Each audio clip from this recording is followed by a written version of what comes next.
በጨነቃችሁ በቸገራችሁ ባዘናችሁ በወደቃችሁ ጊዜ ሁሉም ነገር ሲዘጋ ሁሉም ነገር ሲታጠፍ ሕይወት ጨለማ ስትሆንባችሁ አንዱን ብርሃን ፈልጉ። እሱ ማን ነው? አንዳንድ ጊዜ ሕይወት እንዲህ ይሆናል። መከራው ይመጣና መከራውን ልትሸሹ ስትሉ መሸሻ ስፍራ ታጣላችሁ። ሁሉም ቦታ ጠላት ሰይጣን ጦርነት ይከፍትባችኋል። ታማችሁ መታከሚያ ታጣላችሁ። ርቧችሁ ምግብ ታጣላችሁ። ሰው ገፍቷችሁ ማረፊያ ታጣላችሁ። ኃጢአት አስጨንቋችሁ ግን መሸሸጊያ ታጣላችሁ። መከራውም ስፍራውም ይጠባችኋል፣ ያስጨንቃችኋል። ያን ጊዜ ነው ታዲያ ወደ አንድ ነገር ዘወር ማለት። በቃ የጤና ጉዳይ አይደል፣ ወደ መድኃኔዓለም አምጡት። የመከራ ጉዳይ አይደል፣ ወደ ባለቤቱ አምጡት። ባለሰፊ ትከሻ ኤልሻዳይ የሆነ ስልጣን ያለው በቃሉ ሁሉን የሚቀይር በአንድ ጀንበር ሕይወት የሚያስተካክል ስሙ የተመሰገነ አምላክ አለ። በመከራ የጠራችሁት እግዚአብሔር ሁሉ በመከራ ቀን ሲሸሻችሁ፣ ሚያበድራቶ ሁሉ ሲሸሽ፣ ሚረዳቶ ሁሉ ጀርባውን ሲሰጥ፣ ደውለ ስልክ አልነሳ ብሎ ጨንቆ እዚያ አልቅሰ ሲሳካልህ ለእግዚአብሔር ጀርባህን አትስጥ እባክህ። ሞቶ የሚቀብረው ያጣ ይሆን? እኔስ ቀጣይ ዕጣ ፈንታዬ ነገ ምን ይሆን? ሌሊቱስ እንዴት ያልፍ ይሆን? ልጄ ምን ይውጠው ይሆን እያለች ምርር ብላ እየየ ስትል ሕፃኑ ጣር ይዞት ሲያለቅስ እግዚአብሔር በሰማይ ሆኖ ሰማ። ክብር ምስጋና ለስም አጠራሩ ይሁንና፣ አይ ትላንት አጥፍተሽ ነው የሄድሽው፣ ዛሬ ጸሎትሽን አልሰማም፣ ዛሬ ልመናህን አልሰማም አይልም። ማንንም በደልከኝ ብሎ የገፋው የለም። ማንንም ኃጢአተኛ ነህ ሙት ያለው የለም። እህቴና እናቴ ሸክም ይዘሽ መተሽ ከሆነ መድኃኔዓለም ሰፈር ውስጥ ጨምሮ ያስተካክልልሽ። ወንድሜ አባቴ ነገር ከብዶ መተ ከሆነ ሸክምን የሚያቀል የዘላለም አምላክ እግዚአብሔር ሸክምህን አቅልሎ በሰፈር ውስጥ ነገርህን ያስተካክልልህ። አሁንም ሰሚ አጥተው በየቦታው የሚያለቅሱትን መድኃኔዓለም ይስማቸው። አሁንም ፍርድ አጥተው ፍትህ አጥተው በየቤታቸው በየስራቸው በየስፍራው ለሚያለቅሱ ሁሉ እግዚአብሔር የሚሰማ ጆሮውን የሚያዩ የምህረት አይኖቹን ወደ እነሱ ያድርግልን።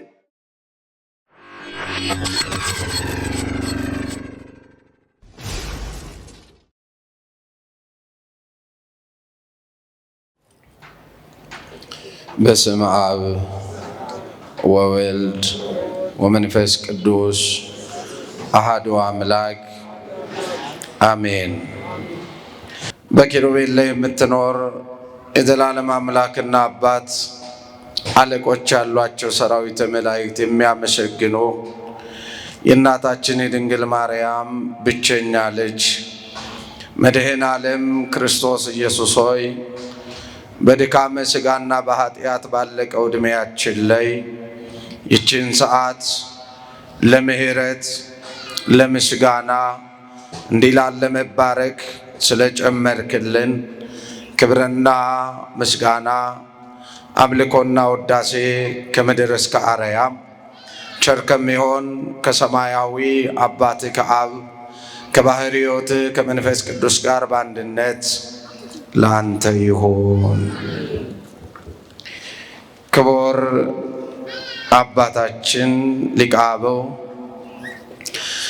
የዚህ ታላቅ ካቴድራል የሁላችን የጸሎት አባት፣ ክቡራን የደብሮ መምህራነ ወንጌል መተርጉማን፣ ሰባኪያን፣ ክቡራን ዘማሪያን፣ ቤታችሁን ዘግታችሁ ኑሯችሁን ትታችሁ የመጣችሁ የእግዚአብሔር ልጆች፣ የድንግል ማርያም የመስቀል ስር ስጦታዎች፣ የታላቁ ሐዋርያ የቅዱስ ፊልጶስ ወዳጆች ሁላችሁም በክርስቶስ ሰላም ሰላም እላለሁ። እንደምን ዋላችሁ? እንደምን ሰነበታችሁ? አስፈሪውን ጊዜ እሱ እየተጋፋ እያሸነፈ የመከራውንም ሰዓት በክንዱ ሸሽጎ ከክፉ ነገር ሁሉ ሰውሮ የመጣብንን ጠላት ሳናይ እንዳንደነግጥ እሱ ከፊት እየቀደመ ከኋላን እየተከተለ በረድኤት ክንፎቹ ከግራና ከቀኝ እየጠበቀን ዛሬን እንድናይ ረዳን ዘላለም አምላክ እሱ ነውና ክብር ሁሉ ለስሙ አጠራሩ ይሁን። የትምህርታችን ርዕስ የሚሆነው አጋር ሆይ ምን ሆንሽ የሚል ይሆናል። አጋር ሆይ ምን ሆንሽ? ኦሪት ዘፍጥረት ምዕራፍ 21 ቁጥር 17 ላይ ያለ የሕያው የእግዚአብሔር ቃል ነው። እስኪ ይህን ቃል አብራችሁ ትላላችሁ ከኔ ጋር። አጋር ሆይ በሉ። ምን ሆንሽ? የእግዚአብሔር መልአክ ልጄ ሆይ በላችሁ። አሜን በሉ። የእግዚአብሔር መልአክ ልጄ ሆይ ምን ሆንክ ይበላችሁ። ይህን ቃል ተናጋሪው የእግዚአብሔር መልአክ ነው። ተጠያቂዋ ደግሞ የአብርሃም የቤቱ ሰራተኛም ደግሞም የተስፋው ልጅ ባይሆንም የእስማኤል እናት የሆነችው አጋር ናት የተጠየቀችው። ዛሬ ከወራዊ መታሰቢያ አንዱ ቅዱስ ዑራኤል ነው። ጸሎት በረከቱ ከሁላችን ጋር ይሆን። እስቲ ነገረ መላእክትን እንዲሁ እያነሳን ደግሞ አልፎ አልፎ ማየት ይገባናል። ምክንያቱም አንደኛ በሕይወታችን ስለሚያስፈልጉን፣ በሕይወታችን ምን ስለሚሉን ስለሚያስፈልጉን፣ ሁለተኛ በዘመኑ አውሬው በእጅጉ በአማኞች ሕይወት ውስጥ ትጥቃቸውንና ጥበቃቸውን ሊያስጥላቸው ከሚዋጋባቸው ትምህርቶች አንዱ ነገረ መላእክት ስለሆነ ማለት ነው። ስለዚህ በወራቸው ጊዜ ማንሳት፣ ማሰብ፣ መናገር ይገባልና ዛሬ እናያለን። አጋርን ይላል በእመቤቷ በሳራ ላይ አመፀች። እግዚአብሔር ሳራን ለተስፋው ዘር በትዕግስት እየፈተነ ተአምሩን ሊገልጥ ሳራን ቢያቆያት፣ ሳራ ልጅ ለመውለድ ከመቸኮሏ የተነሳ ነገር ግን በፈለገችበትም ጊዜ ባለመውለዷ ደግሞም የሴት ልጅ የመውለጃ ዘመን በማለፉ አርጅቻለሁ፣ ጌታዬ አብርሃም ከእንግዲህ ለአንተ ልጅ ልሰጥ አልችልም፣ እኔ አረጀው፣ ማኅፀኔ ልምላሜ ተለይቶታል፣ በሴቶች የሚሆነው ልማድ ከኔ የቀረ ነው። ስለዚህ ከአጋር ከማምናት ባሪያዬ ልጅ ውለድ፣ እኔም ልቀፈው አለች። ልጃቸው ለሚቸገሩ መድኃኔዓለም የበረከት ልጅ ይስጣቸው። ደግሞም ወልዳችሁ አልባረክ ላላችሁ ለልጃችሁ በረከት፣ ማስተዋል፣ መታዘዝን፣ ሃይማኖትን፣ ጽኑ ፍቅርን፣ ትሕትናን፣ መልካም ልጅነትን ለወለዳችኋቸው ልጆቻችሁ ያደርግላችሁ። ሳራ ጓጓች። አንዳንዴ ሰው ይጓጓል። ሰው ጉጉቱ ሲጨምር ወደ ስህተት ነው የሚሄደው። ሰው ከጓጓ እግዚአብሔርን በትዕግስት መጠበቅ ያቅተውና ወደ ብዙ ነገር ይሄዳል። ብዙዎቻችንን እዩ፣ እግዚአብሔርን በትዕግስት መጠበቅ እያቃተን ብዙ በግላችን የሞከርናቸው ያየናቸው የተሳሳቱ ብዙ መንገዶች አሉ። ግን አከሰሩን እንጂ አልጠቀሙን። እውነት እሸት አንዳንዱ እግዚአብሔርን መጠበቅ አቅቶት ለመዳን በየጠንቋዩ በየሟርተኛው ቤት ይዞራል። ነገን ተረጋግቶ እግዚአብሔር ነገን ከሚሰጠው በረከት ጋር ለመቀበል ትዕግስቱን አጥቶ የእምነት ጽናት አጥቶ ዘመኑን ሁሉ መዳንንና መድኃኒትን ከየቦታው ሲፈልግ ሕይወቱን በሙሉ የከሰረ ብዙ ሰው አለ። እግዚአብሔር ግን ጊዜ ጠብቆ ያዳነው ደግሞ ብዙ ሰው አለ። ክብር ምስጋና ለስሙ አጠራሩ ይሁንና ሳራ እውነት ነው፣ ሳራ አንደኛ አይደለችም። እምነተ ጸሎቷ በረከተ ረድኤቷ ከሁላችን ጋር ይሁን። ሳራ አማኝ ናት፣ አይፈረድባትም። አንድ ሴት መውለድ የምትችለው እስከ ስንት ዓመት ነው? እስከ 45 ዓመት ነው ሳይንሱ የሚለው፣ ተፈጥሮም ይሄው ነው።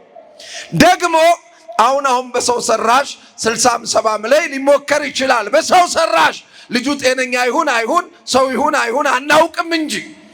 ነገር ግን ሳራ ይሄን ሁሉ ዘመን ታግሳ እንዳልሆነ ባየች ጊዜ ነው በቃ ከአጋርም ቢሆን ውለድ አብርሃም አይሆንም አለ።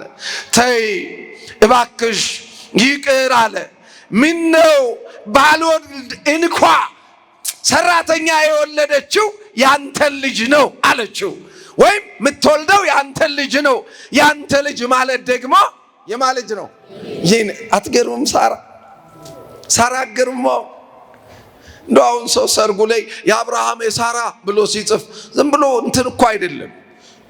ሳራን በጥልቀት ማየት ያስፈልጋል። ሳራ ትልቅ ሴት ናት። ሳራ እምነተ ጥልቅ ሴት ናት። ሳራ ሕመሟን ችላ ባልወልድም ባሌነ ጌታዬነ አካሌነ ግን ከሌላ ብትወልድም ያንተ ልጅ የኔ ልጅ ነው አቅፈዋለሁ። ስትገሩ አሁን እናንተ ብትሆኑ ሴቶች ትላላችሁ ኧረ ቤቱ ነው በአንድ ቀን እሳት የሚለኮስበት አይደለም? አዎ ወንዶችን ብትሆኑ ልጅሽ ልጄ ነው ብለህ ትቀበላለህ? አትቀበልም። እኔ አንቺን ትላለህ። ቃሉን እዚህ ታላቁ የምህረት አደባባይ ላይ አልጠራውም። ያንቺን እንደዚህ አሳዳጊ ነኝ ትላለህ። ሳራን ግን ይዋት ግድ የለም ፍቅር ነው፣ ግድ የለም ትዳር ነው፣ ግድ የለም ተስፋ ነው። በእኔ ምክንያት ልጅ አትኑር፣ ግድ የለም አንተ ውለድ እኔ ልቀፍ አለችው። አብርሃም ምሻል። ሳራም አጋርን ፈቀደች። አጋር ጸነሰች።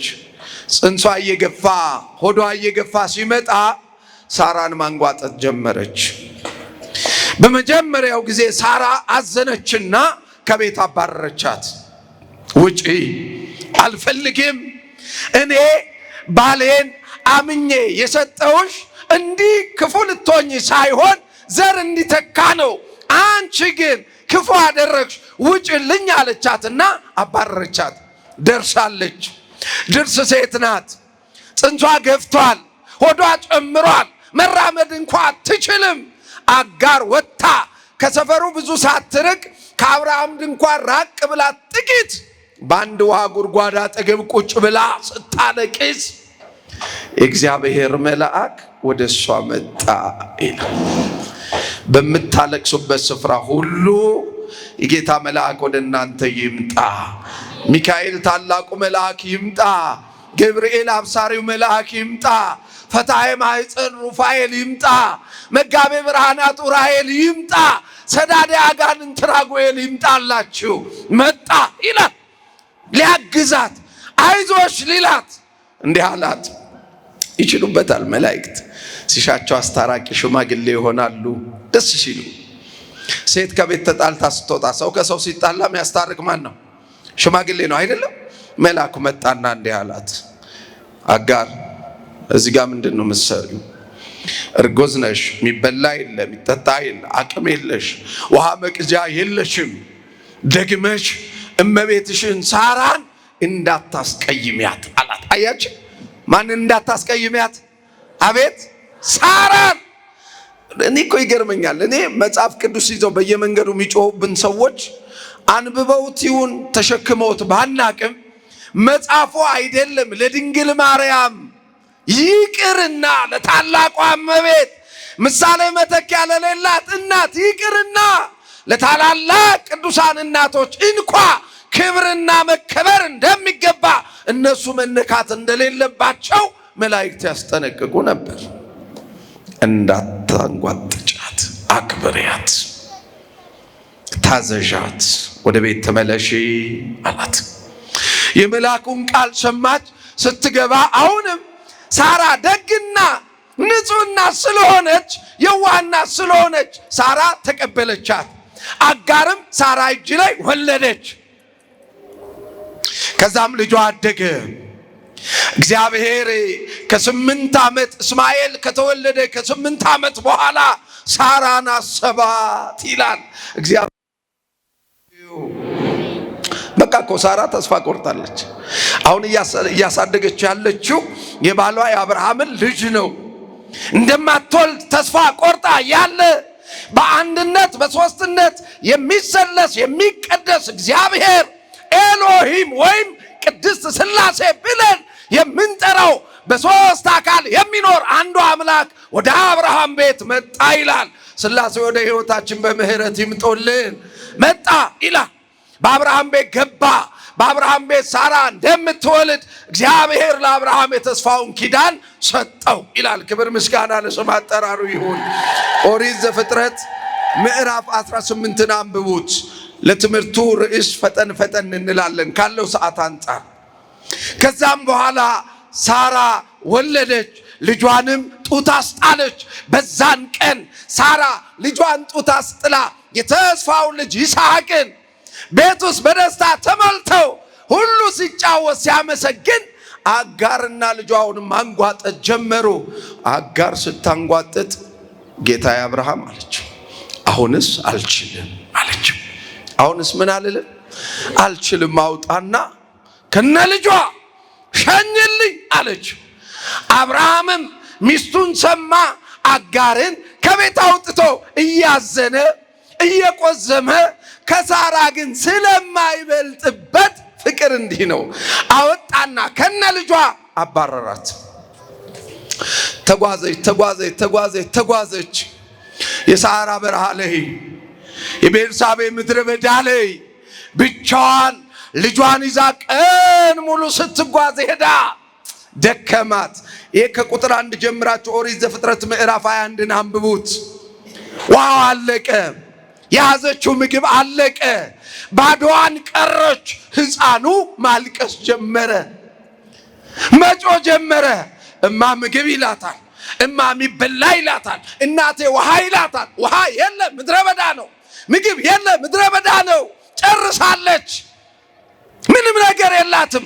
አታጠባው ነገር 9 ዓመት ሆኖት ጡቷ ደርቋል። ምን ታርገው?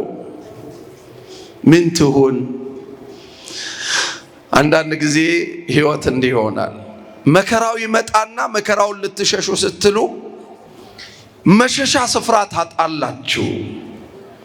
ሁሉም ቦታ ጠላት ሰይጣን ጦርነት ይከፍትባችኋል። ታማችሁ መታከሚያ ታጣላችሁ። ርቧችሁ ምግብ ታጣላችሁ።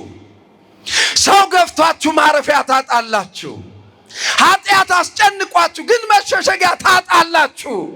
መከራውም ስፍራውም ይጠባችኋል፣ ያስጨንቃችኋል። ያን ጊዜ ነው ታዲያ ወደ አንድ ነገር ዘወር ማለት። እሱስ ወደማ? አቤት ወደማ? በጨንቃችሁ፣ በቸገራችሁ፣ ባዘናችሁ፣ በወደቃችሁ ጊዜ ሁሉም ነገር ሲዘጋ፣ ሁሉም ነገር ሲታጠፍ፣ ሕይወት ጨለማ ስትሆንባችሁ አንዱን ብርሃን ፈልጉ። እሱ ማን ነው? ይችላል አይችልም? ይችላል። ክብር ምስጋና ለስም አጠራሩ ይሁን። አይ ትላንት በድለኸኝ ሄደሃል፣ አይ ትላንት አጥፍተሽ ነው የሄድሽው፣ ዛሬ ጸሎትሽን አልሰማም፣ ዛሬ ልመናህን አልሰማም አይልም። ማንንም በደልከኝ ብሎ የገፋው የለም። ማንንም ኃጢአተኛን ሙት ያለው የለም። የወደቀ ቢኖር ይነሳ፣ ኃጢአት የሰራ ቢኖር ይመለስ። እናንተ ደካሞች ሸክማችሁ የከበደ ወደ እኔ ምን በሉ ኑ እኔም አሳርፋችኋለሁ ነው የሚለው። መድኃኔዓለም ያሳርፈን። ምን እላችኋለሁ? በቃ ደካሞች እኮ ናችሁ፣ ምንም የላችሁ ማለት ደካማ ነህ፣ ምንም የለህም፣ ሸክም ከብዶሃል፣ ኃጢአተኛ ነህ፣ ነገር ተብትቦሃል። ግን አለ ወደ እኔ ና አለ። ወደ እኔ ምን በል ና። ግድ የላችሁም። ይኸውላችሁ በዚህ በኦሪት ዘዳግም ምዕራፍ 1 ቁጥር 17 እስከ 20 ስታነቡት እንዲህ የምታነቡት ቃል አለ። እስራኤል እግዚአብሔር ፊት በኃጢአት በምድረ በዳ እየመራቸው ነገር ግን ልባቸውን እግዚአብሔር ላይ አደንድነው ሰፈር ውስጥ መከራ መጣባቸው። እየሰማችሁ ነው? መድኃኔዓለም ድብቅ ጸሎታችሁን ይስማችሁ። ልባቸውን አደንድነው መከራው ሰፈሩን ሲያምሰው፣ ድንኳኑ ሰፈሩ ሲታመስ እግዚአብሔር ሙሴን ጠራው። ሙሴ አለው እግዚአብሔር በክብር ደመና መጣና ና ወደኔ አለው። አቤት የኔ ጌታ ምን ላድርግ? አምላክ ሆይ ምን ልስራ? ይሄ ህዝብ በጣም ከባድ ነው፣ ሰፈሩ ታምሷል። እግዚአብሔር ሆይ እርዳኝ፣ ምራ ብለኸኝ የሰጠኸኝ ህዝብ ከአቅሜ በላይ ነው አለው። ሂድ ሙሴ ሂድና ህዝቡን ሰብስብ፣ ሂድ ሽማግሌውን ሰብስብ፣ እንዲህ ብለህ ንገራቸው ሰፈር ውስጥ አለ። በደንብ ስሙት። የት ውስጥ? አይሰማም? ሰፈር ውስጥ ከነገር ምንም ነገር ቢሆን ማለት አንዳችን እንኳን ነገር ቢከብድባችሁ ወደ እኔ አምጡት አለ። ሰፈር ውስጥ ነው። ምንም ነገር ቢሆን የሥጋ ጉዳይ ይሁን፣ መንፈሳዊ ጉዳይ ይሁን፣ የሰዎች ሸክም ይሁን፣ የሰይጣን ውጊያ ይሁን፣ ምንም ነገር ይሁን ሰፈር ውስጥ ከነገር አንዳች ነገር ቢጎድልባችሁ ወይም ቢከብዳችሁ አለ። ምን ቢላችሁ? ቢከብዳችሁ ወደ እኔ ምን በሉት? አቤት አምጡታል። በቃ የጤና ጉዳይ አይደል? ወደ መድኃኔዓለም አምጡት። የመከራ ጉዳይ አይደል? ወደ ባለቤቱ አምጡት። ባለሰፊ ትከሻ ኤልሻዳይ የሆነ ስልጣን ያለው በቃሉ ሁሉን የሚቀይር በአንድ ጀንበር ህይወት የሚያስተካክል ስሙ የተመሰገነ አምላክ አለን። እኔ ሰማዋለሁ አለ፣ ደግሞም አስተካክለዋለሁ አለ። እህቴና እናቴ ሸክም ይዘሽ መተሽ ከሆነ መድኃኔዓለም ሰፈር ውስጥ ጨምሮ ያስተካክልልሽ። ወንድሜ አባቴ ነገር ከብዶ መተ ከሆነ ሸክምን የሚያቀል የዘላለም አምላክ እግዚአብሔር ሸክምህን አቅልሎ በሰፈር ውስጥ ነገርህን ያስተካክልልህ። በመከራ ቀን ጥራኝ እኔም አድንሃለሁ አለ። በመከራ ቀን ምን በለኝ? ጥራኝ። እዚህ መዝሙር 49 ቁጥር 15 ላይ ስታዩት እግዚአብሔር እንዲህ አለ፣ ካንተ ምንም አልፈልግም አለ። ካንተ ምንም አልፈልግም፣ ካንቺ ምንም አልፈልግም፣ ግን አለ መከራ ባገኛችሁ ጊዜ ጥሩኝ። ምን በሉኝ? ለነገሩ እኮ ይኸውላችሁ ትምህርት ቤት ተማሪ ሆነን ፈተና ሲከብደን ከቤተ ክርስቲያን አንለይም። ስንመረቅ ግን በዲጄ ነው የምንመረቀው። እውነት ውሸት?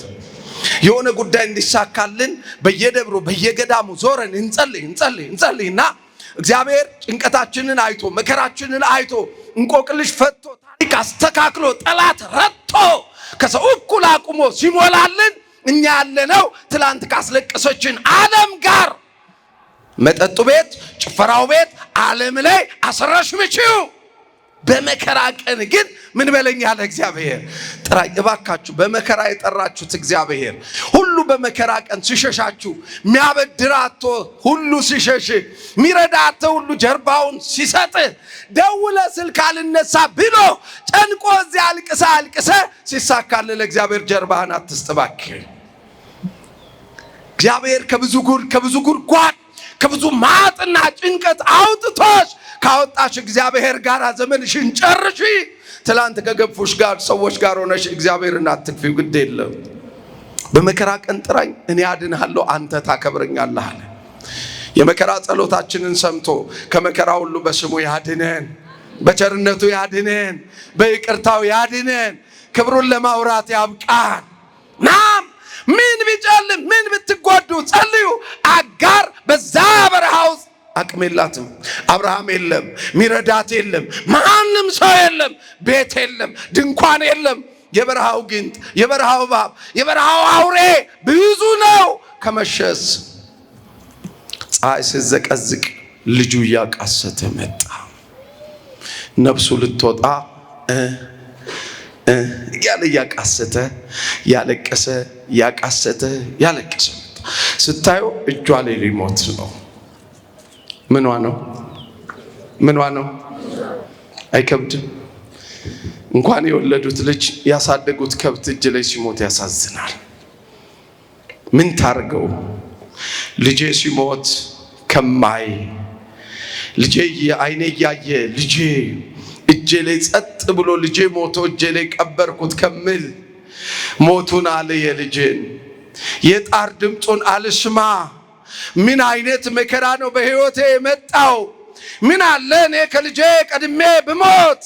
አጋር እንዲህ ያክተመተመች ያለቀሰች እያነባች አርቃ ልጇን ፀሐዩ የሚጠልቀው ጀንበር እንዳይመታው ጣሩን እንዳያባብስበት ከቁጥቋጦ ስር አስቀምጣው እሷ የቀስት ውርወራ ያህል ርቃ ድንገት አውሬ በላው ይሆን? የእናቱን ነው ሞቶ የሚቀብረው ያጣ ይሆን?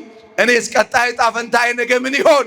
ሌሊቱስ እንዴት ያልፍ ይሆን? ልጄ ምን ይውጣው ይሆን እያለች ምርር ብላ እየየ ስትል ሕፃኑ ጣር ይዞት ሲያለቅስ እግዚአብሔር በሰማይ ሆኖ ሰማ። ክብር ምስጋና ለስም አጠራሩ ይሁንና ሰማ ይላል። አሁንም ሰሚ አጥተው በየቦታው የሚያለቅሱትን መድኃኔዓለም ይስማቸው። አሁንም ፍርድ አጥተው ፍትህ አጥተው በየቤታቸው በየስራቸው በየስፍራው ለሚያለቅሱ ሁሉ እግዚአብሔር የሚሰማ ጆሮውን የሚያዩ የምህረት አይኖቹን ወደ እነሱ ያድርግልን። እግዚአብሔር መጣ። ሲመጣ መልአኩን አስከትሎ መጣ። በረድኤት በምህረት በማዳን ወደ እሷ ቀረበ እግዚአብሔር። ያን ጊዜ ከእግዚአብሔር ጋር የነበረው ታላቁ መልአክ እየፈጠነ ወደ አጋር ጋር መጣ። ቅዱስ ዑራኤል እየፈጠነ ወደ ሕይወታችሁ ይምጣ። ቅዱስ ሚካኤል እየፈጠነ ወደ ሕይወታችን ይምጣ። ባዘን በጨነቀን ግራ በገባን ማጠፊያው ባጠረን ጊዜ ከእግዚአብሔር የሚያስፈልገንን ነገር ይዞልን ይምጣ። እሱ መጣ። አይገሩም? ይመጣሉ። ታምናላችሁ? ታምናላችሁ? እስቲ ቅዱስ ሚካኤል ወደ እኔ ይመጣል በሉ። እስቲ ጥሩ። ቅዱስ ገብርኤልም ይመጣል በሉ። እስቲ ቅዱስ ሩፋኤል ይመጣል በሉ። እስቲ ቅዱስ ዑራኤልም ወደ እኔ ይመጣል በሉ። ይምጡልን እነሱ። ለምናምን ለኛ መጽሐፍ ቅዱስ ላይ የተጻፈውን ለተከተልን ለኛ እግዚአብሔር የነገረንን ሁሉ ላመን ለኛ መላእክቱ ዘውትር በዙሪያችን ይሆኑልን። ደግሞ እኮ እውነትም ነው አይደል? መጽሐፍ ምንድን ነው የሚለው? የእግዚአብሔር መልአክ እግዚአብሔርን በሚፈሩ ሰዎች ዙሪያ ምን ይላል? ይሰፍራል። ከዛ ምን ያደርጋቸዋል? ምን ያደርጋቸዋል? ያድናቸዋል። ቅዱስ ሚካኤል ከመከራ ያድናችሁ።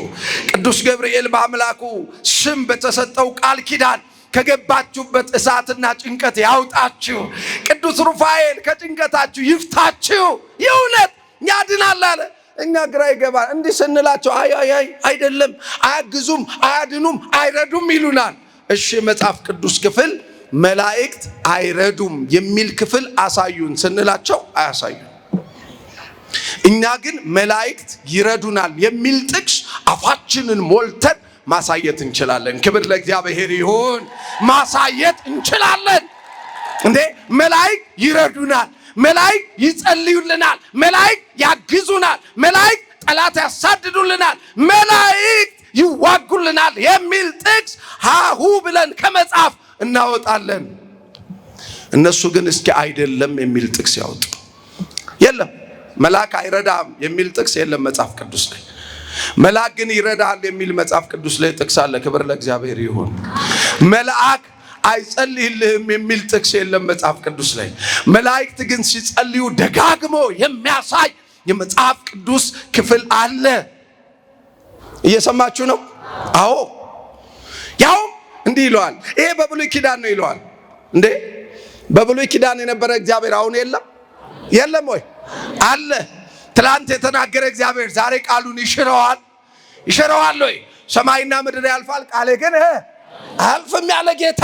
እንዴ ኦሪት ዘጸአት ምዕራፍ 23 ቁጥር 20 ላይ ምንድነው ያለን? እግዚአብሔር ይጠብቅህ ዘንድ። እንዴት ደስ ይላል! በደንብ ስሙት ኦርቶዶክሳውያን። ይጠብቁ ዘንድ ከወጣህበትም በሰላም ያስገቡ ዘንድ። የሚገርም ቃል እኮ ነው። ከወጣችሁበትም በሰላም ይመልስ ዘንድ። አይገርም? ከወጣችሁበት ቅዱስ ሚካኤል እቅፍ ድግፍ አድርጎ በሰላም ይመልሳችሁ። ከወጣንበት ቅዱስ ዑራኤል እቅፍ ድግፍ አድርጎ በሰላም ይመልሰን። እንዴ ወደ ቤት ያገባ ዘንድ መልአኬን በፊት እልካለሁ ይላል እግዚአብሔር። የሚለው ማን ነው? የላከ ማን ነው? በሰላም እንዲያስገባን በሰላም እንዲያወጣን እንዲጠብቀን የላከ ማን ነው? ደግሞም ክፉ አታድርግ፣ ክፉ ካደረግ ትቀጣለህ፣ ይቀጣል። እንዳታቃልለው አክብረው። ለምን ስትሉት ስሜ በሱ ላይ አለና ይላል። ክብር ምስጋና ለስም አጠራሩ ይሁን። ስሜ በሱ ላይ አለና ይላል። ይህንን ቃል አይ ብሉይ ኪዳን ነው ካለ አዲስ ኪዳን ላይ ይኸውልህ ቅዱስ ጳውሎስ ሮሜ 13 ቁጥር 3 እስከ 4 እንዲህ ብሎ አረጋገጠልን። በከንቱ ሰይፍ አይታጠቅም አለ። አየህ፣ በከንቱ ሰይፍ አይታጠቅም። መልካም ያደረጉትን ይጠብቅና ያስመሰግናቸው። እግዚአብሔር ይቀጣል። ዳዊት ሲጸልይ ጸሎት በረከቱ ከሁላችን ጋር ትሆን። እየሰማችሁ ነው? ጥቂት ደቂቃ ዳዊት ሲጸልይ እንዲህ ይላል፣ በመንገዴ የሚያስጨንቁኝን ጠላቶቼን የእግዚአብሔር መልአክ ያስጨንቅልኝ ይላል። እስቲ በሉ፣ በመንገዴ የሚያስጨንቁኝን ጠላቶቼን የእግዚአብሔር መልአክ ያስጨንቅልኝ። ቅዱስ ሚካኤል ጠላቶቻችሁን ያስጨንቅላችሁ። ደግሞ እንዲህ አለ፣ ሊዋጉ የሚመጡትን ሁሉ የጌታ መልአክ ያሳድልኝ ይላል። ቁጥር 3 እስከ 6 ድረስ መዝሙር 34 ላይ ወደ መላእክት መጸለይ አይገባም። ዳዊት እኮ ያለ መልአኩን ጠራና ያሳድልኝ አለ፣ ይምታልኝ፣ ይውጋልኝ አለ፣ ያስጨንቅልኝ አለ። ምክንያቱም ከእግዚአብሔር ታዟላ። አይደለም እኔ ድኛለሁ ስለ ዳንኩ መልአክ አያስፈልገኝም ይላል። ግን እስቲ እነዚህን ዘመዶቻችንን ጠይቃቸው፣ መልአክ የሚላከው ለዳነ ነው ላልዳነ ነው? እንደው በማርያም እንደው ሎጂካል እንኳን አስቡት። መላእክት የሚመጡት ሊረዱ ሊያግዙ ለዳነ ሰው ነው ላልዳነ ሰው ነው? ካልዳነ ካላመነማ ምን ሊያደርጉ ይመጣሉ? ሲጀመሩ ምን አህል ማሰብ ያቅታቸው ነው? ምን አህል እኛ መላእክት የሚላኩልን በስቅለቱ ከኃጢአተ አዳም ከኃጢአተ ሔዋን ከእርግማን ከጨለማው ከዛ 5500 ዘመን እስራት ስለዳንን ደግሞ ዕለት ዕለት በቤተ ክርስቲያን ጸሎት በስጋ ወደሙ መስዋዕት በንስሐና በቅድስና እየዳን ስለሆነ ደግሞ እስከ መጨረሻው የሚጸና ይድናል ስላለ በፍጻሜውም በድህነት መንግስቱን ስለምንወርስ እኛን ሊረዱ ምኖች ይመጣሉ? መላእክት ይመጣሉ። ይምጡላቸው። ይህንን ቀጥታ ትሄዱና ያውም እነሱ ዕብራውያን እያሉ በቀን 10 የሚጮሁትን መጽሐፍ ቆይ እስቲ ዕብራውያን 7:9 ከምትለኝ በለው መጀመሪያ እስቲ ዕብራውያን 1 ላይ ጀምር በለው። ዕብራውያን 1 ምዕራፍ 1 ቁጥር 12 እስከ 14 ስታነቡ 14ኛው ቁጥር ላይ እንዲህ የሚል ትምህርት ትሰማላችሁ። ሁሉ ይላል ሁሉ መዳንን ይወርሱ ዘንድ ይላል። ሁሉ ምን ይወርሱ ዘንድ? አያችሁ፣ ድነናል ብቻ ብለን ማናቆመው ገና የምንወርሰው መዳን ከሲኦል ከርደተ ገሃነም ከመጨረሻው ፍርድ የምናመልጥ የምንድንበት ቀን አለ። የሚወረስ መዳን የሚወረስ ዘላለም አለ። ለዛ ክብር ያብቃን። ይላችሁ መዳንን ይወርሱ ዘንድ ሊያግዙ ይላል። በደንብ ስሙ ኦርቶዶክሳውያን፣ ሊያግዙ የሚላኩ መላእክት አይደሉምን? እና መልሶ መጽሐፍ በስነ ተፈጥሮ ጠባያቸው እንዲህ ብሎ ይጠራቸዋል። በስነ ተፈጥሮ ባህሪያቸው መናፍስት አይደሉምን ይላል።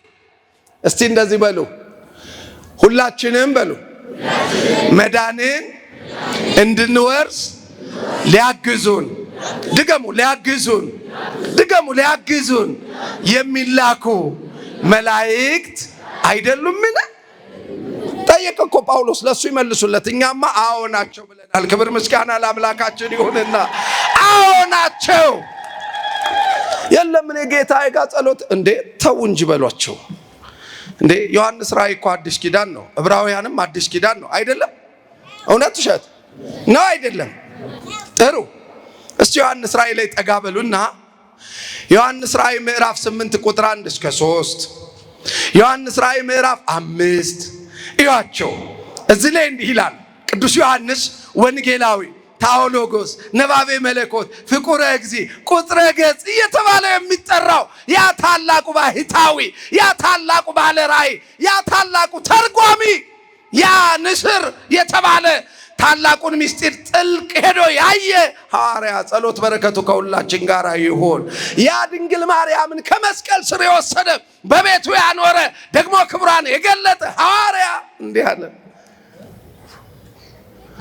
አየው አለ። ምን አልኩኝ? እነሆ ታላቅ መልአክ መጣ ይልና የወርቅ ጽና ተሰጠው ይላል። የምን ጽና ተሰጠው?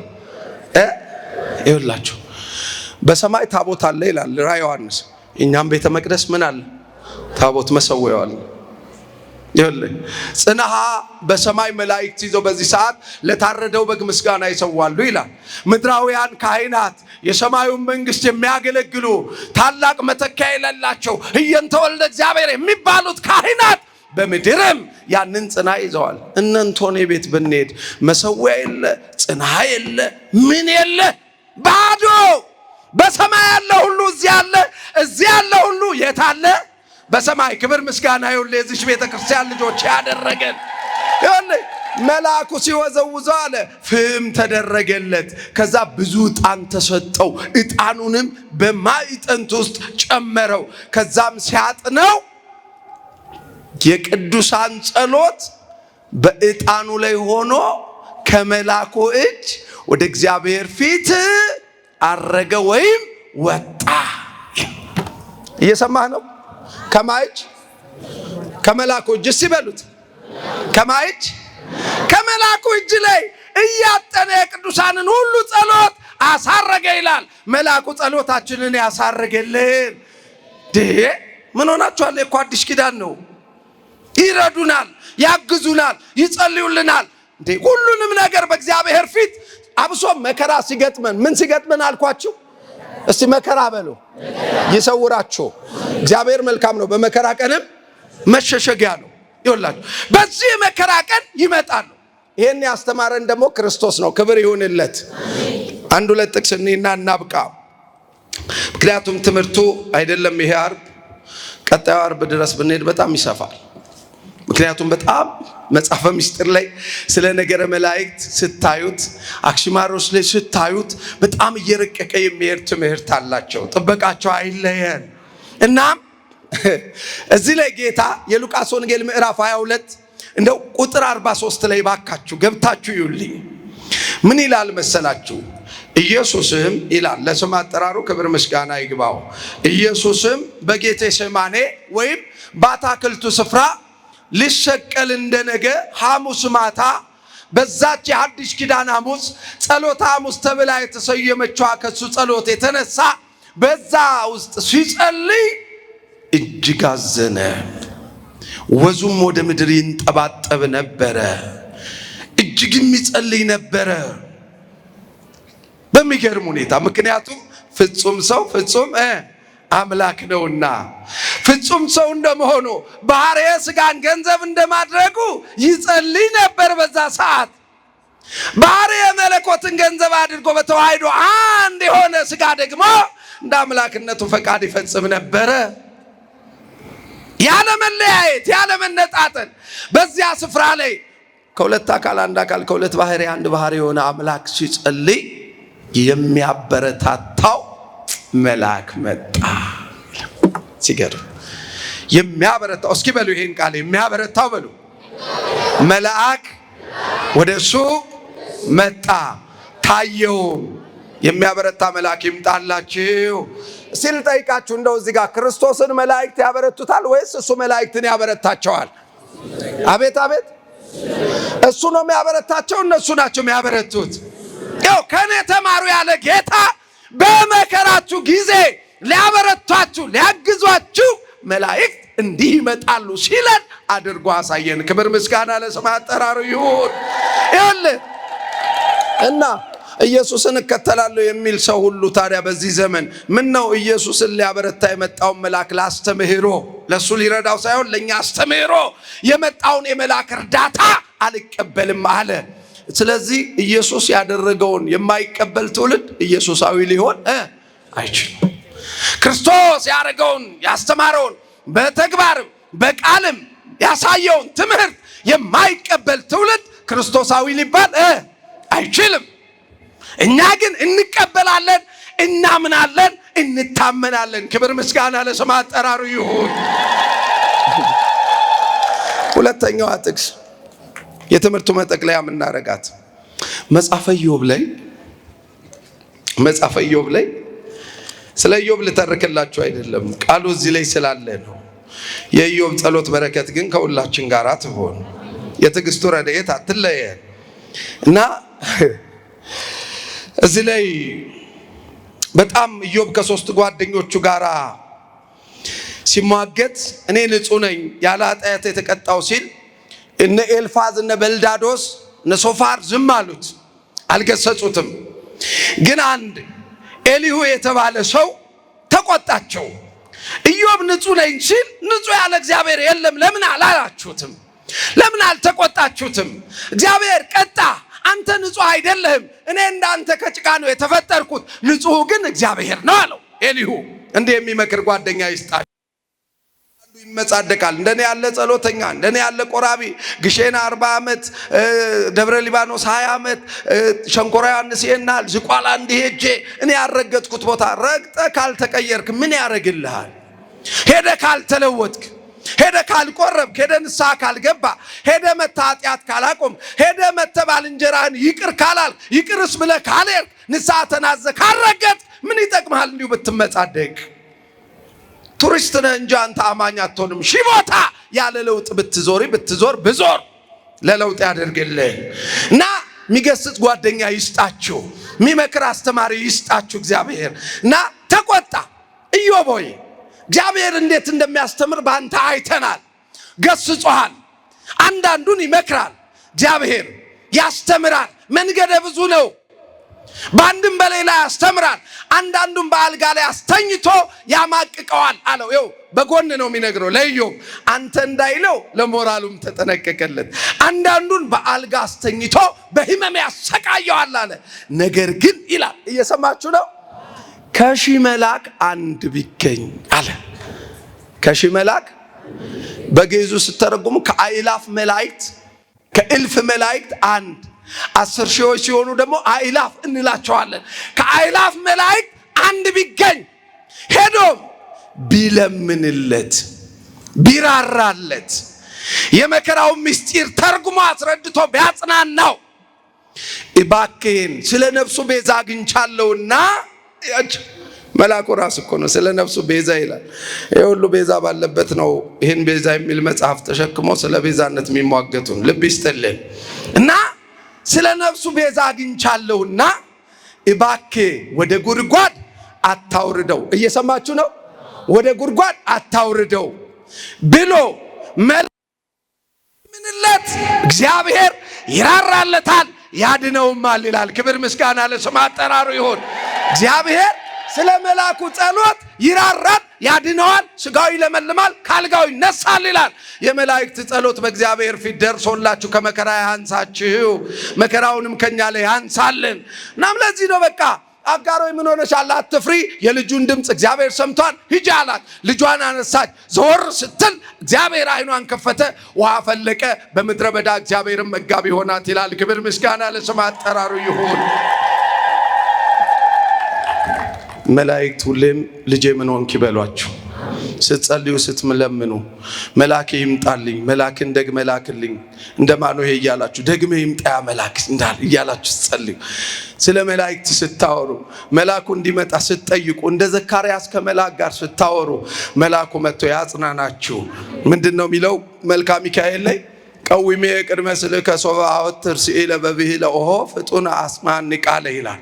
በስዕል ፊት ቆሜ ሚካኤል ሆይ ስለምን ስማልድ የእውነት ቅዱስ ሚካኤል ሆይ በተሰጠ ቃል ኪዳን ያ የሚራዳ የሚያጽናናውን ድምጽህን አሰማኝ ይላል። እዚህ ውስጥ በብዙ ሐዘን፣ በብዙ መከራ፣ በብዙ ጭንቀት፣ በብዙ ድካም፣ በብዙ እስራት የመጣን ብዙ ሰዎች አለን። እግዚአብሔር መልአኩን ልኮ መጽናናት ያደርግልን፣ እስራቱን ይፍታልን፣ መከራውን ያርቅልን፣ ከበሽታ ይፈውሰን፣ ጸሎታችንን ይቀበለን። የቅዱስ ዑራኤል ጸሎት በረከት የአምላካችን የእርገቱ ምሕረት ከሁላችን ጋር ይሁን። ይቆየን።